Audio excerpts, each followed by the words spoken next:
Today we're cooking up classic peri peri chicken. I'm going to show you how to make a delicious peri peri sauce that you'll want to smother on everything. I'm also going to share with you a hack for cooking your chicken in extra quick time whilst ensuring it still stays lovely and moist.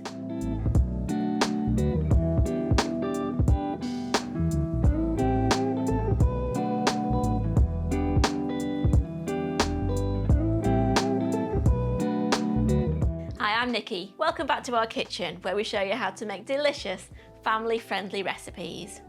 Now, it took quite a bit of time to get this peri peri chicken recipe just right. We really wanted to ensure we get that zesty heat in the sauce that works so well with the chicken. So let's get cooking. We're going to start by preheating the oven to 180°C or 350°F, and we're going to start making the sauce. Place 2 roughly chopped red bell peppers and 2 roughly chopped red onions on a non-stick baking tray. Drizzle over 2 tablespoons of oil. Now we're going to sprinkle on a teaspoon each of paprika, smoked paprika and salt, along with 2 teaspoons of cayenne pepper. Now get in there with your hands and mix it all together and then spread it out on the baking tray. And place it in the preheated oven for 20 minutes. We're roasting the veggies to give that sauce a lovely depth of flavour. After that initial 20 minutes, we're going to add in 4 peeled cloves of garlic. We're also going to add 2 red chillies that have been sliced in half and deseeded to the tray. Move everything around on the tray and then place back into the oven for a further 10 minutes. Once that's finished cooking in the oven, we're going to whiz that up to make a really tasty sauce. Now, I'm going to use my mini chopper for this, but you can use a hand blender if you wanted to.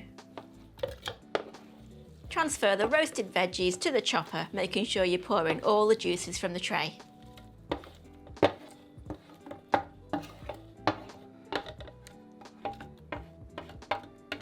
Now we're going to add in about 10 of these little bird's eye chillies. These will give the sauce a serious kick of heat. Now you can add more or less depending on how spicy you like it. So add in those chillies along with 1/4 teaspoon each of white pepper and dried rosemary, plus the zest and juice of a lemon.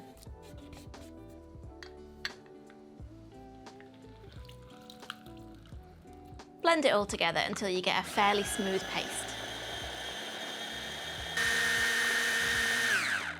Now, to loosen that up a little, we're going to add in 90 ml, which is about 1/3 cup plus 2 teaspoons of oil. We're also going to add in 4 tablespoons of red wine vinegar. Now blend it again until you've got the consistency of a nice thick sauce. Okay, so that's the sauce done. Now, as you can see, I like my sauce quite nice and thick, but if you wanted to thin it out a little bit, you could just add a good splash of water and give it a stir together. Now we're going to prepare the chicken. Now, to cook the chicken faster whilst also ensuring it's still lovely and juicy, we're going to butterfly or spatchcock the chicken. This is easier to do than you might think. So what we need to do is take the chicken and turn it over so we can see the backbone.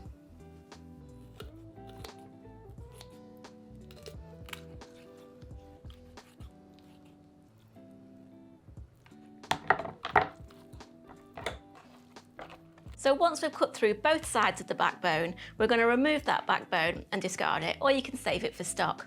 Now, I recommend using a really good pair of kitchen scissors or shears to do this job. So we need to turn the chicken over so it's breast side up again and press down on that breastbone to make sure it's nice and flat. And that's it, as simple as that, to spatchcock a chicken. Now we're going to transfer that chicken over onto a baking tray. Now pour 1/3 of that sauce that we made earlier over the chicken and spread it all over.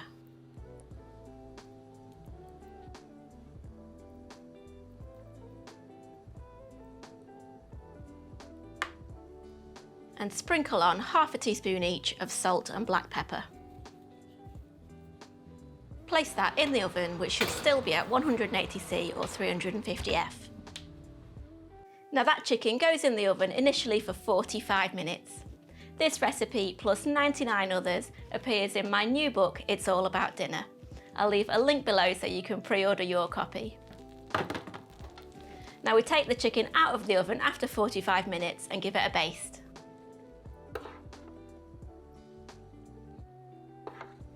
Once we've basted the chicken, pour over another couple of tablespoons of that spicy sauce and place back in the oven for a further 10 to 15 minutes until the chicken is cooked through. We know it's cooked through because the juices run clear.